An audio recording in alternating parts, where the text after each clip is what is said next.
আর্জেন্টিনার ফ্যানরা যেমন বিশ্বকাপ জিতে আবার বলেছিল যে প্রথম ম্যাচ হারলেও আমরা পরবর্তী সব ম্যাচ জিতে আসলে চ্যাম্পিয়ন হব, চ্যাম্পিয়ন হয়েছিল। নোয়াখালীর ভক্তরা হয়তো বা মনে মনে এটাই বলছে যে প্রথম ম্যাচ হারছি কোনো ব্যাপার না, বাকি ম্যাচগুলো জিতে আমরাই আসলে ট্রফি নিব। অন্যদিকে চট্টগ্রাম দল ভাবতে পারে যে আমাদের তো কেউ আসলে গুনাই ধরে না, আমরা জিতলাম। অনেকে তো সোশ্যাল মিডিয়ায় বলছিলেন যে কমেডি টিম, সেই কমেডি টিম যাদের অনেক ল্যাকিংস ছিল, মাঠের বাইরে অনেক সমালোচনা, তারা আসলে ম্যাচ জিতেছে।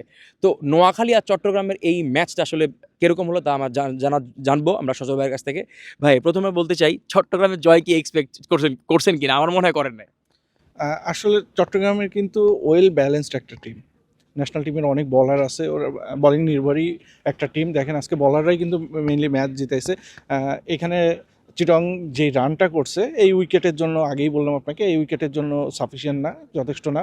তারপরও বলাররা দারুণ বল করছেন। শেখ মেহেদী ক্যাপ্টেন নিজেও ভালো বল করছেন, তানভীর ভালো বল করছেন, আবু হায়দার রনি ওই সাইড থেকে ব্যাকআপ দিয়েছেন। সব মিলিয়ে আনএক্সপেক্টেড জয় বলবো না, তবে তারা তাদের যোগ্যতা প্রুভ করেই ম্যাচটা বের করে নিচ্ছে। আচ্ছা, আরেকটা কথা, এমনিতেই তো চট্টগ্রাম দলকে নিয়ে সমালোচনার জায়গা তৈরি হয়েছে, আপনিও জানেন আগেও জানি। তো ম্যাচ হারলে সমালোচনার জায়গা আরেকটু বেশি বড় হতো, সেটা একটু কমে গেল কিনা? ডেফিনেটলি, হ্যাঁ, ম্যাচ হারলে তার একটু সমালোচনা হইতোই। তারপর এখন যেহেতু বিসিবি টেক ওভার করছে, সেই জায়গা থেকে হয়তো আরও একটু সমালোচনা হইতো, যদিও বিসিবি খুব বেশি সময় পায়নি। গতকালকেই আসলে বিসিবি এটা নিজেদের হাতে নিছে। টিম টিম বিসিবি নিজেরাও গোছায়নি। যে অফিসিয়ালরা এসছে তারাও খুব বেশি সময় পায়নি। তবে যেটা বললাম, চট্টগ্রামের টিম একেবারেই খারাপ ছিল না, ওয়েল ব্যালেন্স টিম। যদিও আজকে দুইজন মাত্র ফরেনার নিয়ে খেলাইছে, দুইজন বিদেশি ক্রিকেটার খেলছেন। খুব বড় নাম না তারাও। একজন আছেন যিনি আজকেই ফার্স্ট ফ্র্যাঞ্চাইজি ক্রিকেটে ডেবু হলেন, অভিষেক হলে।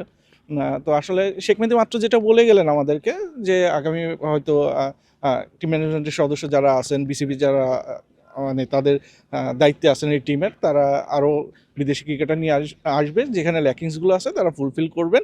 যদিও তারা তাদের লক্ষ্য এখনও নির্ধারণ করেনি যে ফাইনালি খেলতে হবে বা প্লে অফ খেলতে হবে। 6 দলের টুর্নামেন্ট, ডেফিনেটলি তাদের একটা লক্ষ্য থাকবেই।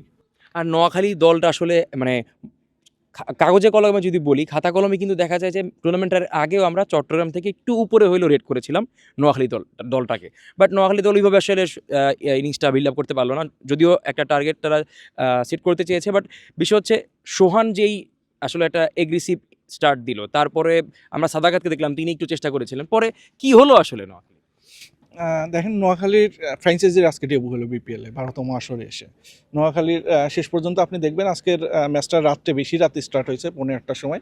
এ কারণে দর্শক অনেকটাই কমে গেছিলেন, কিন্তু তারপরেও যারা ছিলেন তারা নোয়াখালীর দর্শক ছিলেন। সিলেটে এটা আনএক্সপেক্টেডই, এত নোয়াখালীর দর্শক। তারা চেয়েছিলেন শেষ পর্যন্ত ম্যাচটা যেন বের করতে পারে। শেষ পর্যন্ত হয়তো হায়দার আলী থাকলে ম্যাচটা থাকতেও, কিন্তু আনফর্চুনেটলি হয়নি। তারা আশা ছিল যে হয়তো ডেবু ম্যাচটা তারা উইন করবেন, কিন্তু আসলে শেষ পর্যন্ত হয়নি। তবে সেটা হলে মোমেন্টামটা ক্যারি করতে পারতো।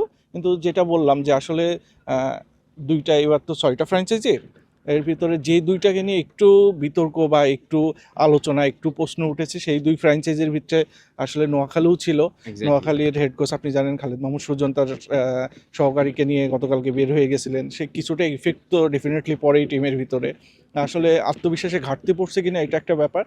আর সেকেন্ড, তাদের যে নিয়মিত ওপেনার সৌম্য সরকার, উনিও আজকে ছিলেন না। তো সব মিলিয়ে আসলে উনি ফিরবেন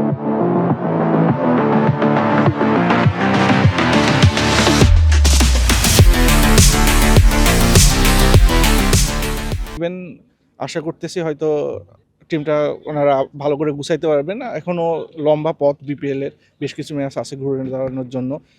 ক্যাপ্টেন আসলে ব্যাটিং অর্ডারেই তাদের একটু দুর্বলতা যেটা চোখে পড়ছে আসলে, সেটা নিয়ে আজকে প্রেস কনফারেন্সে অধিনায়ক সৈকত আলীর সাথে অনেক কথাবার্তা হয়েছে, অনেক প্রশ্নও গেছে তার দিকে। আসলে তারা একজন অলরাউন্ডারকে টপে খেলান, সাইড বেঞ্চেও তাদের অনেক ব্যাটার রয়েছে, তারপরেও কেন খেলাননি সেটা নিয়ে হয়তো তারাও নিজেরাও ভাববেন। তো সব মিলে আশা করি যে নোয়াখালীর জন্য সামনে ঘুরে দাঁড়ানোর ভালো সুযোগ, কারণ তারাও একেবারে খারাপ দল করেনি। যে দল আছে এই দলে আসলে ফাইট দেওয়া যায়।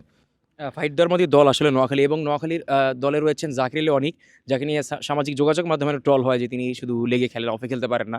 বাট এটা কথা কি, তিনি কিন্তু অ্যাজ এ ফিনিশারই কিন্তু জাতীয় দলে এসেছেন এবং অনেকগুলো ক্যামিও ইনিংসও খেলেছেন। বাট সাম্প্রতিক পারফরমেন্সে যদি পরিসংখ্যানের দিকে তাকাই, তখন দেখা যায় তার স্ট্রাইক রেট হয়তো বা কম, বাউন্ডারির সংখ্যা কম।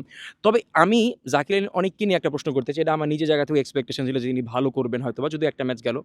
আপনার কাছে আজকে মনে হয়েছে কিনা যে আন্ডার 50-তে যখন 3-4টা উইকেট পড়ে গেছিল, তখন জাকির আলী অনেকের একটা ভালো সুযোগ ছিল ভালো একটা পারফরমেন্স দেখানোর, এটা মনে করেন কিনা? ডেফিনেটলি আজকের ম্যাচটা বের করতে পারতেন জাকির আলীকে নিয়ে অনেক সমালোচনা। আসলে আজকেও অনেক গ্যালারি থেকে সিলেট তার মানে হোম শহর সিলেট স্টেডিয়াম, তার নিজের স্টেডিয়াম, যদিও তিনি Exactly. নোয়াখালীতে খেলছেন। তারপর আজকে আমরা গ্যালারি থেকে অনেক ভৎসনা শুনছি জাকিরের নামে। জাকির যেখানে নামছিলেন ভালো সুযোগও ছিল, উনি দেখেও শুরু করেছিলেন, ইনিংসটা ক্যারি করতে পারেননি। জাকির খুব আত্মবিশ্বাসী ক্রিকেটার, উনি খুব মানে অ্যাথলেট, নিজেও খুব ওন করেন ব্যাপারটা। আশা করি উনি ফাইট ব্যাক করতে পারবেন। ইভেন সামনে তো যেটা বললাম ম্যাচ আছে তাদের, টিম খালেদ মাহমুদ সুজন, উনি আসলে ক্রিকেটারদের সাথে ওতপ্রোতভাবে জড়িত, ভালো মন্দ নিয়ে ডেফিনেটলি কথাবার্তা হবে। তালহা মাহমুদ আছেন, তালা জুবাইর আছেন, উনিও দেখভাল করবেন। তো আশা করি হয়তো জাকের এই বিপিএল দিয়ে হয়তো কামব্যাক করতে পারবেন, কারণ আহ, জাকের কামব্যাক করা বাংলাদেশের ক্রিকেটের জন্য খুব ইম্পর্টেন্ট।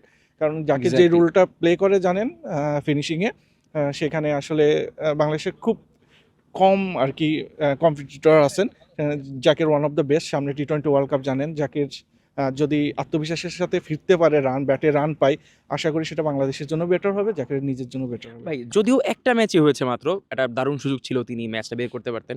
আমরা দেখি যে ওয়ার্ল্ডের অন্যান্য বড় প্লেয়ার কিংবা মোটামুটি জাকির যেই পজিশনে খেলে এই পজিশনের প্লেয়ারদের কিন্তু দেখি যে এই টাইপের মোমেন্টামে তারা পছন্দ করেন যে একদিন ওই সুযোগটা আসলে ওইখানে আমরা ডেলিভার করতে পারবো।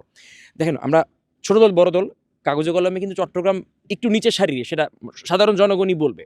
তো সেই জায়গায় এই দলের বিপক্ষে যখন তার একটা সুযোগ ছিল ভালো ইনিংস খেলার, এইটা তিনি চাইলে খেলতে পারতেন। যদিও আরও অনেক ম্যাচ থাকবে সামনে। জাকির আলী অনেকের কাছ থেকে আপনার প্রত্যাশা কি, এটা দিয়ে শেষ করবো? ডেফিনেটলি যেটা বললেন, জাকের ইনিংস লম্বা করার সুযোগ ছিল, ম্যাচ জিতালে উনি হিরো হতে পারতেন, এক্স্যাক্টলি। সেই জায়গাটা মিস করছেন। তো যাকে নিজেও জানেন তাকে ফিরতে হবে আসলে। এখানে প্রুভ না করলে আপনার অনেক কম্পিটিটর এখন মানে বাড়তেছে, অনেক প্লেয়ার উঠে আসছে।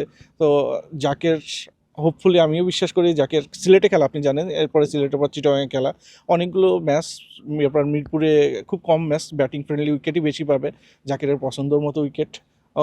আমি বিশ্বাস করি যে হয়তো সে কাজে লাগাতে পারবে সামনে।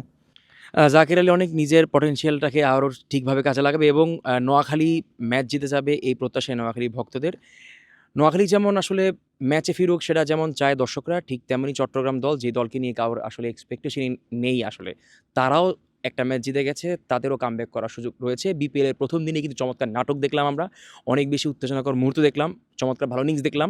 মাঠের বাইরে যত সমালোচনাই হোক না কেন, এবার বিপিএল কিন্তু শুরু করেছে ভালোভাবেই। মোটা দাগে এটা বলা যায় যে আবার এলো বিপিএল। ধন্যবাদ সবাইকে।